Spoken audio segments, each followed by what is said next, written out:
ఈరోజు మన స్వర్గీయ అన్న నందమూరి తారక రామారావు గారు ఆనాడు ఈ రాష్ట్రం కోసం, ఈ తెలుగు ప్రజల కోసం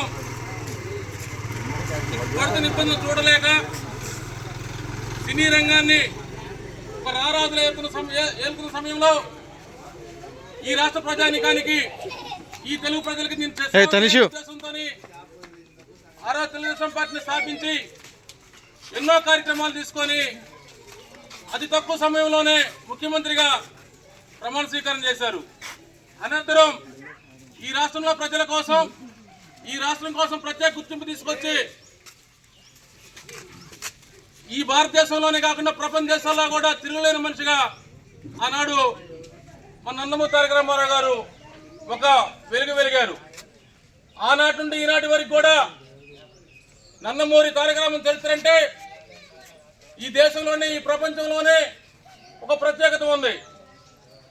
ఆనాటి నుండి ఈనాటి వరకు కూడా తెలుగుదేశం పార్టీ నందమూరి తారక రామారావు స్థాపించినప్పటి నుంచి ఈరోజు చంద్రబాబు నాయుడు గారి వరకు కూడా ఎన్నో కార్యక్రమాలు తీసుకుని ప్రజలకు సేవ చేయడం జరుగుతుంది.